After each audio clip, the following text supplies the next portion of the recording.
Hey friends, so today we're going to discuss evaluation of a single case, and this is different from a case study. So let's just kind of be clear about that. We have another lecture on case studies, but in this case, a clinical case. How do we evaluate that, and what do we think about how we measure someone as a client as opposed to just a participant in research?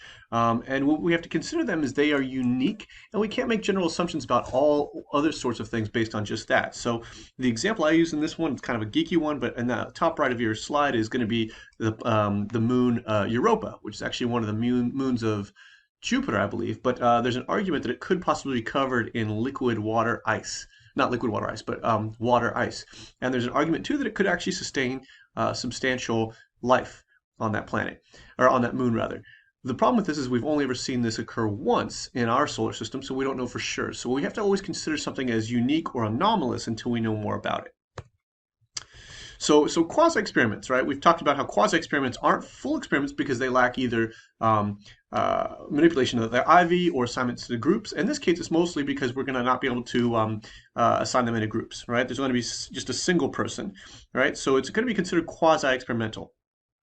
And there's, of course, real-life limitations on psychological research because, as we talked about in previous chapters, you can't always manipulate the IV. It's not practical. We talked about this in regard to cancer research. You can't try and make people get cancer to see if certain things give people cancer. That's unethical, right? There's real-life limitations to this. So always want to keep that in mind, especially when we're dealing with a clinical context as well. So how do we get good conclusions? We've used this. This has been a theme throughout this course and will continue to be. How do we actually improve what we are learning, improve the quality of what we are learning, right? Of course, we want systematic data, and we'll talk more about how we do that in a single case in a second. We want to assess as often as possible, and that's particularly true when it comes to single cases. And I say often as possible. Let's call it often as feasible is probably a better way to describe it. We don't want to overtest, but we want to do as close to constant assessment as we possibly can. We want to look at how they performed in the past and also how they might perform in the future. So how long has this person suffered from depression or PTSD or what have you, right? Also, what kind of outcome do we expect? You know, we don't want to say, for example, if you went to your doctor because you had a cold, they might give you some medicine, but they don't expect you to feel better right away. You might still have 2 or 3 more days of this cold. Same thing goes for psychological treatment. You can't go into your therapist and expect to be made better the day you go in, right? It might take a long, long process. In fact, most people see therapists for 6 months or longer. And then obviously we want to try to use good diverse subject groups, but this is not necessarily the case in a single case design. Of course, since we only have one participant really, or one client, we can't really do that in this situation, even though typically it's pretty useful. Other ways we can improve this. We want to make sure we collect systematic data. And the term systematic, I keep using systematic. Systematic simply means it is, trying to think, well designed, well executed, consistent. It's not all over the place, right? So anecdotal evidence, for example, is of course important. I'm not going to deny that, right? Especially if we're talking about it in a clinical context. But it's not particularly scientifically rigorous because it's just homespun. It tends to be very subjective, maybe even just one-sided, biased. We've used the term biased throughout this course. We want to make sure we use standardized and consistent tools because that improves the validity and reliability of our research. So, for example, a great example, if you are trying to get to college, right, you might have a letter of recommendation, which of course can be useful to the committee that's reviewing them.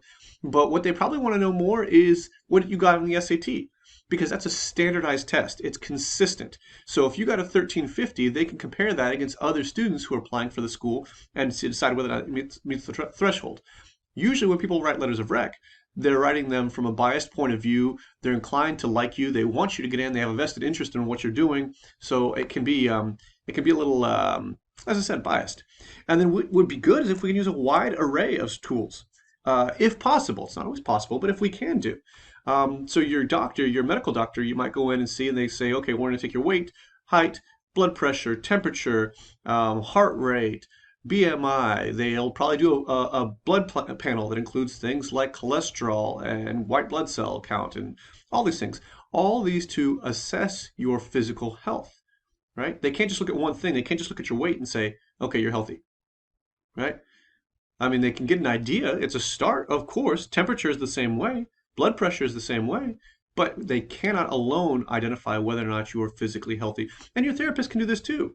They might give you a battery to see if you have anxiety, but then they might also turn around right away and give you another one to see if you have depression, because they are not mutually exclusive and they tend to go hand in hand sometimes. So just kind of keep that in mind. Oh, that last bullet point took a second to get there. There we go. It's often ideal. It's always ideal if possible. Is probably a way to describe it. Better way to describe it, excuse me. So the idea of assessing on multiple occasions, right? It allows us to create a timeline of not just treatment, but also ailment, right? So how long have you been feeling this way? When did it start? Does it get better? Does it get worse? Does it stay consistent? When has it been the most severe? These are multiple assessments allow us to achieve this sort of timeline of ailment, and like it says, on their treatment as well. Pre and post assessments is very good. There is a little bit of a problem with internal validity, only because the pre and post, the repetition of a particular instrument, can cause what's called a pre-exposure effect. So since you've seen the instrument already, it might shape the way you answer it again. So like arguably, if you take the SAT, when you go to take it a second time, your score should go up, not because you necessarily studied, but because you've seen the SAT already. So there is a bit of concern with that, but I still think, I mean, most researchers would tell you a pre and post assessment is going to be the way to go. And it's the best way to identify if there's been a substantial change, which we'll discuss more in the case study lecture later in the course. Also, we want to see consistent and multiple assessments. As I said, consistent and systematic, go ahead and put it back in there, systematic assessments. They need to be regularly scheduled. They need to be the same or similar instruments. This way we can look at things on a regular basis. A good example of this from a physical health point of view is diabetes testing, right? If you have diabetes, for example, you test your blood maybe a couple times a day, but you are arguably testing it at similar times of the day, 10 in the morning, 2 in the afternoon, 8 o'clock at night, right? Systematic, multiple assessments that allow you to keep your diabetes under control in the best way possible. Oh man, it keeps doing that with the bullet points. They're ideal. I think it did the exact same thing on the last slide. Anyway, whatevs. So once again, we want to consider past history, and then of course future projections. And the interesting thing is, we actually want, from a therapeutic point of view, we would like to see consistency of the symptoms. Symptomatic stability is what's referred to. For example, the DSM, the Diagnostic and Statistical Manual, has all sorts of criterion for what is considered a clinical case of something, right? So for depression, you have to have 5 symptoms of depression for 2 weeks or longer in order to meet the diagnostic threshold for depression, right? So what they're looking for is, have you had a consistent, stable have you had symptomatic stability for the last 2 weeks or longer in order to achieve this diagnosis? For the PTSD, it's actually 6 months, which is a very substantial amount of time, especially if someone's suffering from something like PTSD. Why do we do this? Because the therapist or the person treating you needs to know what you have without doubt or question before they go to treat you, because they want to be able to treat the right thing, right? What we also want to think about too is projections of treatment. So with treatment, what will your life look like? But also, this is very important and not often talked about, reasonable projections of non-treatment are very important. So if you don't address the issue, what could likely happen, right? And we see this in physical health as well as psychological health. When people have something wrong with them, if they don't treat it, what's the worst that could happen? If they do treat it, what's the worst that could happen, right? We want to consider these sort of things. And if we consider our psychological health, often people will ignore things like depression and anxiety, which is not a good idea. They don't typically go away on their own. You want to address them. And of course, depression and anxiety can lead to things like suicidal ideation, suicide, physical health declining, all sorts of things. So we want to make sure that we understand what the treatment's expected to do and what might happen in the absence of treatment. ABAB designs we'll talk about actually in the case study chapter a little bit further, but essentially this is going to try and establish the causational relationship of the treatment to the ailment. So when we consider the effect, type of effect we're associating with the treatment, right? We want to think about the immediacy of change. We're going to talk about latency once again in the case study chapter. So how immediate do we expect the change to be, right? If you take headache medicine, if you take Advil or something like that, you actually might start to feel better immediately, but not because the medicine's working, but because of the placebo effect, which we talked about in a previous chapter. Not to poo-poo the placebo effect, because it actually does have a substantial effect, or can have a substantial effect. But we want to make sure we are realistic in the idea of the immediacy of change. For example, if you go on anti-anxiety medication, Zoloft or something like that, right? It could be at least 2 or 3 weeks before you start to experience any kind of clinical response to the drug. And that needs to be discussed, of course, with your doctor. Your doctor needs to let you know of this. And also, how strong of a change do we expect there to be? What's the magnitude of the change or the improvement that we expect? And is that the impact of just the fact that you are being treated, or is the treatment being effective? So are you feeling better because of the placebo effect, or are you feeling better because of the quality of the treatment or the strength of the pharmaceutical intervention? We try and make sure our sample is substantial. We want to make sure we use a large sample if we can. In single therapeutic cases, of course, that's not necessarily possible. But to say that, though, if we have a collection of single cases, then that starts to form a larger sample in which we can do meta-analysis on.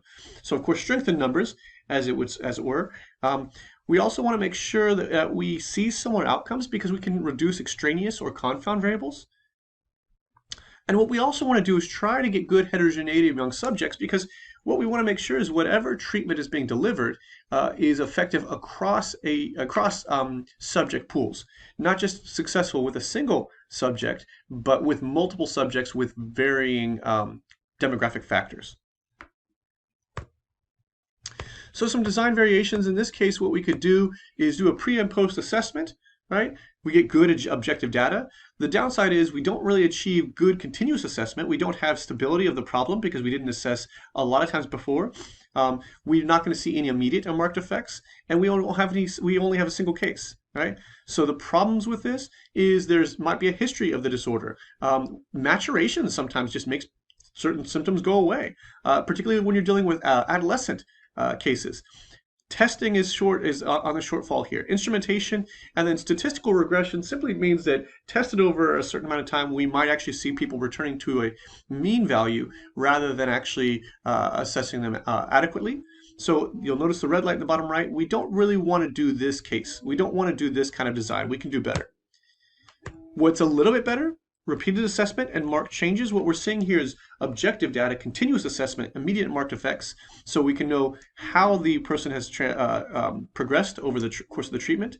However, we don't know the stability of the problem because we didn't assess a lot before the actual treatment, and we only still have a single case. Other threats to the inferences we get, once again, history and maturation.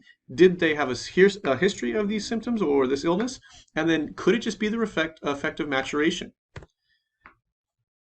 Potentially, obviously. All right. The best kind of design variation we're going to see, this case study 3, multiple cases, continuous assessment, and stability information. So we have all of those benefits there, objective data, multiple cases, stability of the problem, right? The only shortcoming in this case is we might see immediate or marked effects, and this is going to be a placebo effect, like we talked about in the previous slide, it is kind of this, it's a given, basically. We have to just accept that the immediate response might just simply do a placebo. But overall, if you consider how this design shapes up, it's actually minimizing the threats to our conclusions, which is what we want to do. We can never eliminate all threats to our conclusions. We can simply design and execute the research in order to minimize the threats to our inferential validity.